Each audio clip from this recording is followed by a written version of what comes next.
सोर नोंथांमोना जे दिनैनि 27 जानुवारि खालार बा बिटिआर एकर्ड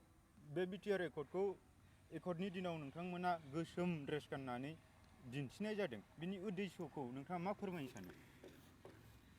थांनाय 2020 मायथाइनि 27 जानुवारि दानाव बर' सिभिल ससाइटि गोरों गोरा आरो दुलाराय बर' हारियाव जेसेबां जातीय आफादफोर दंमोन खुनु मोनसे आफादनि दैदेनगिरिफोरजों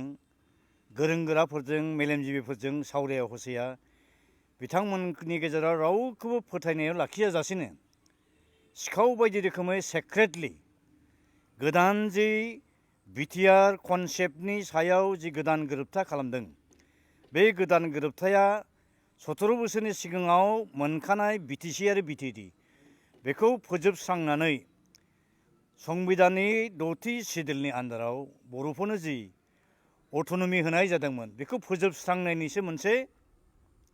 गिलु बालु गोथौ राजखान्थियारि फोथाय खेबस'नि फानदौलिं बेवहाय दङ। बिनि थाखायनो बे 27 सानखौ दिनै जोङो बर'नि गासिबो सिभिल ससाइटि बर' हारिनि गेजेराव जेसेबां माने मैखोम आफादफोर दङ जेरैहाय all India Bodo' people national league for Bodoland statehood जों खौसेयैनो गोसोम फिरफिला बिरहोनानै बड'लेण्ड ओनसोलाव मोनब्रै जिल्लानि गेजेराव जेसेबां जायगा दङ हेडक्वार्टार साब डिभिजन हेडक्वार्टारफ्राव गोसोम फिरफिला बिरहोनानै फोथाय खेबस'आरि एबा थगायनायनि गोसोम सान हिसाबै जों बेखौ फालिदों आरो बेखौ फालिनायनि गेजेरजों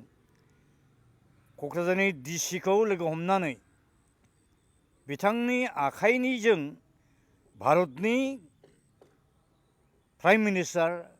नरेन्द्र मदि आरो इउनियन हम मिनिस्टार अमित शाहनो जों गांसे मेम'रेन्डाम दहाय 1 बाजियाव गथायहैनाय जाहैबाय। बेवहाय रोखायै बुंनाय जादों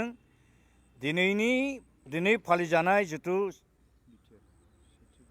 27 जानुवारि फोथाय खेबस'आरि गोसोम सान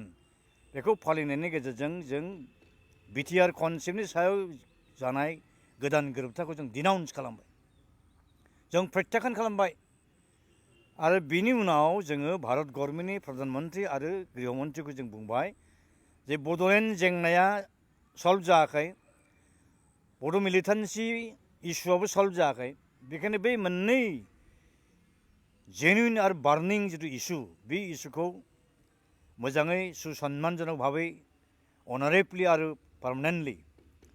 सुस्रांनो थाखाय फ्रेश पलिटिकेल डायलग स्टार्ट खालामफिननांगौ होननानै दिनैबो जोङो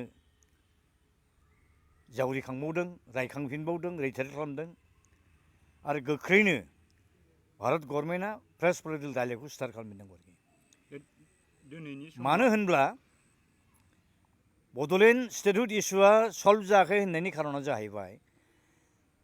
6 सिडिउलनि आन्दाराव जे बिटिसि आरो बिटिएडि मोनदोंमोन बेखौबो टटेलि डिसमेन्टेल फोजोबस्रांनायनि जे लाहार फाहार खालामदों बेखौ दा नुखाबाय माबा बाउन्डारि कमिसन दानानै 3079 खान गामि बिटिएडिआव हाबखाबायमोन बे गामिफोरनि गेजेराव जुदि 1-1.5 हाजारसो गामि दानजायोब्ला मा बड'लेण्ड अट'नमास काउन्सिल थाबावगोन मा टेरिट'रियेल काउन्सिल थाबावगोन 6 सिडिउला सेस जानोसै जोबस्रांनोसै इयुन भबिष्यतआव जोंहा सानसे बेलासे बड'लेण्ड रायजो मोननांगौनि जे मोनसे सम्भाबना दंमोन आरोखि पसिबिलिटि दंमोन आरोखि जे प्रस्पेक्ट दंमोन बे प्रस्पेक्टखौ टटेलि डेमेज खालामखानानै दोननो नागिरबाय आरोखि। बेखायनो जोङो बे गोदान बिटिआर एकर्डखौ थैस' थांस'यै जों आजावनो हाया बेखौ जों टटेलि आनइकुइभेकेलि जों बेखौ डिनाउन्स खालामबाय आरोखि।